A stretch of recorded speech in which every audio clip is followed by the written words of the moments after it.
नमस्कार दोस्तों, मैं नीरज श्रीवास्तव। आप सभी लोग देख रहे हैं नियो मीडिया।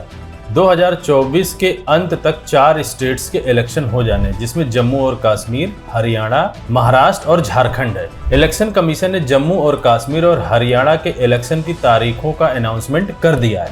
जम्मू और कश्मीर में इलेक्शन 3 चरणों में होगा और हरियाणा में 1 चरण में इलेक्शन होगा। हरियाणा में 1 अक्टूबर को इलेक्शन होगा और 4 अक्टूबर को इसका रिजल्ट घोषित कर दिया जाएगा। जम्मू और कश्मीर में 18 सितंबर, 25 सितंबर और 1 अक्टूबर को इलेक्शन होगा। उसके बाद 4 अक्टूबर को इसके रिजल्ट की घोषणा कर दी जाएगी। 2024 में इलेक्शन कमीशन ने अनाउंसमेंट किया है कि जम्मू और कश्मीर में 90 सीटों पर इलेक्शन होगा। 2014 में गौर कीजिए तो 87 सीटें थी, 3 सीटों को इस बार बढ़ा दिया गया है। आज हम अपने दर्शकों के लिए जम्मू और कश्मीर के इलेक्शन का ओपिनियन पोल लेकर उपस्थित हुए हैं।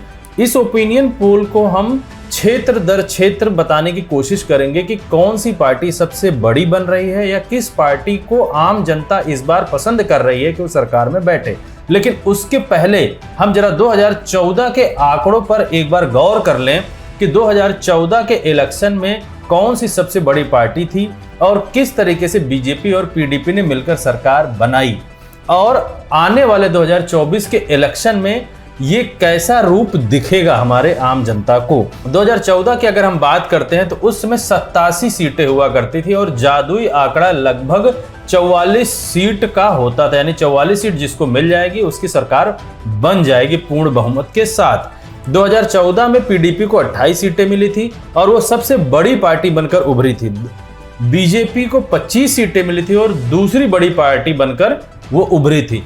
नेशनल कॉन्फ्रेंस को 15 सीटें मिली थी और इंडियन नेशनल कांग्रेस को 12 सीटें मिली थी, यानी कि कांग्रेस पार्टी चौथे पोजीशन पर थी 2014 के असेंबली के इलेक्शन में। अगर हम गौर करें तो 2014 के असेंबली इलेक्शन में 28 सीटों वाले पीडीपी को 22.67% वोट मिलते हैं। लगभग 10,92,000 लोगों ने वोट किया था 87 सीटों पर, और बीजेपी को 22.98%, यानी कि वो पीडीपी से लगभग 0.02% के आसपास ज्यादा थी, 0.3% के आसपास ज्यादा थी, और उसको 11 लाख से ज्यादा लोगों ने वोट किया था। 2014 में बीजेपी को लगभग 14 सीटों का फायदा हुआ था। अगर हम गौर करें 2008 के इलेक्शन में तो बीजेपी को मात्र 11 सीटें मिली थी और पीडीपी को भी 2014 के इलेक्शन में 7 सीटों का फायदा हुआ था। अगर इस पूरी एनालिसिस को ध्यान से देखें तो नेशनल कॉन्फ्रेंस को 13 सीटों का लॉस था और कांग्रेस पार्टी को 5 सीटों का 2014 के इलेक्शन में लॉस था। और अगर हम इन पूरे तीनों आंकड़ों को गौर से ध्यान से देखें, पीडीपी, बीजेपी और नेशनल कॉन्फ्रेंस, अगर हम वोट को देखें तो लगभग 1 लाख वोट प्लस माइनस ही दिखेंगे तीनों बड़ी पार्टियों में। और वोट परसेंटेज को अगर हम गौर से देखें तो 1 या 2% के वोट पर ही पार्टी सबसे बड़ी पार्टी बनकर उभर जा रही है, या वो तीसरे नंबर या चौथे नंबर के पायदान पर पहुंच जाती है। कांग्रेस को 18% वोट मिले थे 2014 के असेंबली के इलेक्शन में। यहीं से बात समझ में आती है कि कितनी क्लोज फाइट है, कितनी नजदीकी लड़ाई है इन चारों बड़ी पार्टियों के बीच में। 2024 के असेंबली इलेक्शन में बीजेपी अपने 90 सीटों पर अकेले लड़ेगी और पूरे उम्मीदवार उतारेगी। पीडीपी अपने 90 सीटों पर उम्मीदवार उतारेगी, जबकि नेशनल कॉन्फ्रेंस और कांग्रेस पार्टी मिलकर गठबंधन में लड़ेगी, यानी कि इंडिया गठबंधन के तर्ज पर जैसे 2024 में इलेक्शन लड़ा गया था, उसी इंडिया गठबंधन के तर्ज पर असेंबली इलेक्शन भी लड़ेगी। आइए जरा समझते हैं कि क्षेत्र दर क्षेत्र 3 बड़ी पार्टियों के बीजेपी, पीडीपी और इंडिया गठबंधन को किस क्षेत्र में सबसे ज्यादा सीटें मिल रही हैं। सबसे पहला क्षेत्र आता है संभा। संभा के 3 सीटें हैं, इसमें पीडीपी को 0, बीजेपी को 2, कांग्रेस प्लस को 1 और अदर्स को 0 सीट मिलने की उम्मीद है। जम्मू के 11 सीटें हैं। जम्मू में पीडीपी को 0, बीजेपी की 9 सीट और कांग्रेस प्लस को 2 सीट और अदर्स को 0 सीट मिलने की उम्मीद है। यहाँ पर बीजेपी का शुरू से ही बेस बहुत स्ट्रांग है, इसलिए इस बार भी यही सर्वे में दिख रहा है कि बीजेपी को लगभग 9 सीटें मिलेंगी। ये हो सकता है कि बीजेपी 1 सीट और कम हो जाए, 8 सीट पाए, क्योंकि कांग्रेस का 1 सीट पर बीजेपी और कांग्रेस के बीच में कांटे की टक्कर है। लेकिन चूंकि बीजेपी को थोड़ा सा एज है, इसलिए हम 1 सीट बीजेपी को दे रहे हैं, जिसकी वजह से जम्मू में बीजेपी को 9 सीटें मिल रही हैं और कांग्रेस को मात्र 2 सीटें मिल रही हैं। उसके बाद का क्षेत्र आता है रियासी। इसमें 3 सीटें आती हैं। 3 सीटों में से पीडीपी को 0, बीजेपी को 2, कांग्रेस प्लस को 1 और अदर्स को 0 सीट मिल रही है। इसके बाद का अगला क्षेत्र है श्रीनगर। श्रीनगर की 8 सीटें हैं। इन 8 सीटों में से पीडीपी को 1 सीट मिल रही है, बीजेपी को 0 सीट यहां से मिल रही है, कांग्रेस को 7 सीट मिलने की उम्मीद है और अदर्स को यहां से 0 सीट मिल रही है। इसके बाद का क्षेत्र है कुलगाम। कुलगाम की 3 सीटें हैं। 3 सीटों में से 1 सीट पीडीपी को, 1 सीट बीजेपी को, 1 सीट कांग्रेस को और अदर्स को कोई सीट जाती नहीं दिख रही है। अगला क्षेत्र है अनंतगाम। अनंतगाम में 7 सीटें आती हैं। 7 सीटों में से 1 सीट पीडीपी को, 1 सीट बीजेपी को और 5 सीट यहां से कांग्रेस को मिल रही है। अदर्स को 0 सीटें मिल रही हैं। अगला क्षेत्र शोपिया है। शोपिया में 2 सीटें हैं जिसमें से पीडीपी को 0, बीजेपी को 0 और कांग्रेस को 2 सीटें जा रही हैं। अदर्स को भी 0 सीटें जा रही हैं। उसके बाद का क्षेत्र है राजौरी। राजौरी की 5 सीटें हैं। इन 5 सीटों में से पीडीपी को 1 सीट, बीजेपी को 0 सीट और कांग्रेस को 4 सीट। अदर्स को यहां पर भी कोई सीट नहीं मिल रही, यानी कि अदर्स का कोई खाता यहां से भी नहीं खुल रहा है। पुंछ की 3 सीटें हैं। 3 सीटों में से पीडीपी को 0, बीजेपी को 0, कांग्रेस प्लस को 3 सीटें मिल रही है और अदर्स को यहां पर भी 0 ही सीट मिल रही है। कठुआ की 6 सीटें हैं। इसमें से 1 सीट पीडीपी को, 1 सीट बीजेपी को, 4 सीट कांग्रेस को और अदर्स को कोई सीट यहां से नहीं मिल रही है। अगला क्षेत्र बांदीपोरा है जिसमें 3 सीटें हैं। पीडीपी को 0, बीजेपी को 0, कांग्रेस को 3 और अदर्स को भी यहाँ पे 0 सीटें ही मिल रही हैं। इसके बाद का क्षेत्र है कुपवाड़ा। कुपवाड़ा में 6 सीटें हैं जिसमें से पीडीपी को 1, बीजेपी को 0, कांग्रेस को 4 और अदर्स को 1 सीट मिलने की उम्मीद है। उसके बाद का क्षेत्र है बारामूला। बारामूला की 7 सीटें हैं। इसमें पीडीपी को 2, बीजेपी को 0, कांग्रेस को 4 और अदर्स को 1 सीट मिलने की उम्मीद है। पुलवामा की 4 सीटें हैं। 4 सीटों में से पीडीपी को 0, बीजेपी को 0, कांग्रेस को यहां से 4 की 4 सीटें मिलने की उम्मीद है और अदर्स को 0। बड़गाम में 5 सीटें हैं। 5 सीटों में से पीडीपी को 1, बीजेपी को 0, कांग्रेस को 4, अदर्स को 0। गदरबल की 2 सीटें हैं। 2 सीटों में से पीडीपी को 0, बीजेपी को 0 और कांग्रेस को 2, अदर्स को 0 सीट मिलने की उम्मीद है। अगला क्षेत्र है उधमपुर की 4 सीटें हैं। 4 सीटों में से पीडीपी 1, बीजेपी 1 और कांग्रेस प्लस को 2 सीट मिलने की उम्मीद है। अदर्स को 0 सीट मिलने की उम्मीद है। उसके बाद का क्षेत्र है किसवाड़ा की 3 सीटें हैं। 3 सीटों में से पीडीपी को 1 सीट, बीजेपी को 1 सीट और कांग्रेस को 1 सीट मिलने की उम्मीद है। यहाँ पर भी अदर्स का कोई खाता खुलता हुआ नहीं दिख रहा है।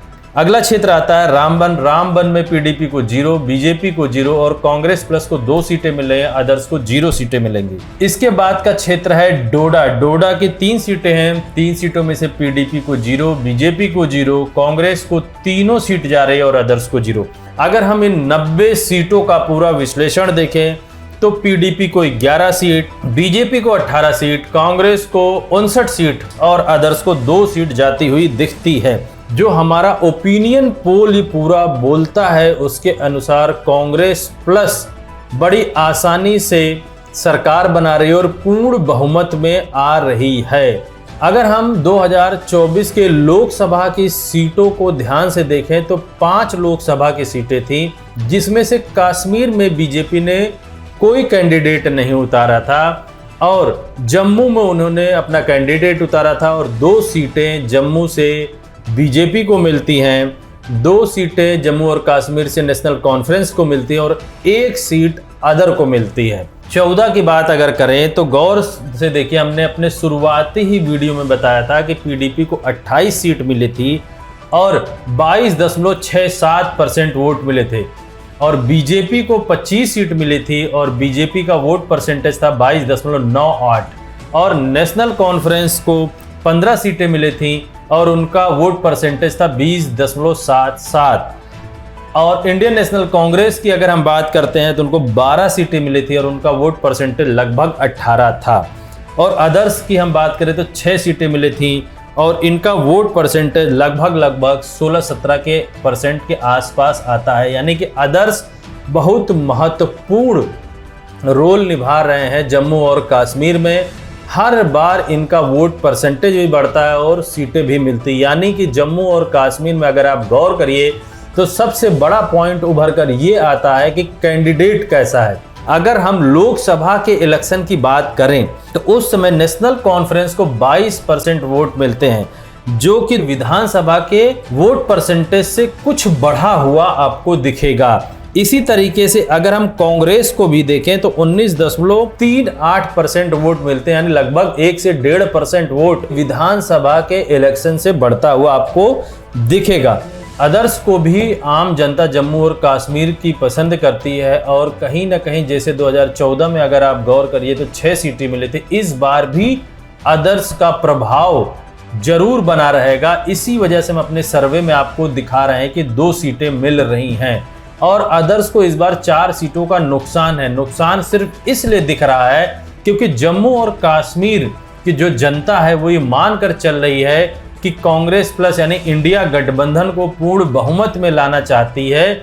इस वजह से जो नेशनल कॉन्फ्रेंस और इंडियन नेशनल कांग्रेस के बीच में जो समझौता हुआ है, प्लस जो CPIM और पैंथर पार्टी है, उनकी वजह से जो आम जनता जो अदर्स को वोट करती थी वो इस बार काफी हद तक 4-5% वोट आपको इंडिया गठबंधन को जाता हुआ दिखेगा। अगर आप 2014 के इलेक्शन को देखें तो लगभग वोट परसेंटेज 22 से 23% के बीच में, या ये कह लीजिए 21 से 23% के बीच में जिस पार्टी को मिलता है वो सबसे बड़ी पार्टी बनकर उभर जाती है। PDP को गौर कीजिए, उसमें 22.67% वोट मिला था और वो 28 सीटें पाई थी।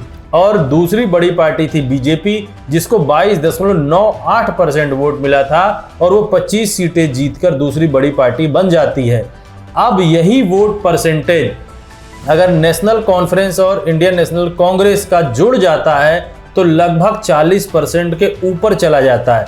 और अगर ये कॉम्बिनेशन 90 सीट में बैठ जाता है तो ये मान के चलिए कि 90 सीटों में से 30% वोट कांग्रेस को मिलना लगभग तय है। अगर हम एवरेज आउट निकालें तो इसी वजह से जो हमारा सर्वे दिखा रहा है वो आपको 59 सीट यानी 59 सीटों पर कांग्रेस को बढ़त दिखा रहा है। और अगर जैसे 2024 के इलेक्शन में अगर आप गौर करिए, पूरी जनता ने बढ़ चढ़कर इंडिया गठबंधन को वोट किया था, अगर वैसा वोट कर देती है और अदर्स का वोट भी कांग्रेस की तरफ शिफ्ट हो जाता है, या PDP का कुछ वोट बैंक अगर कांग्रेस की तरफ शिफ्ट हो जाता है, तो ये मान के चलिए ये 70+ सीटें कांग्रेस जीतेगी।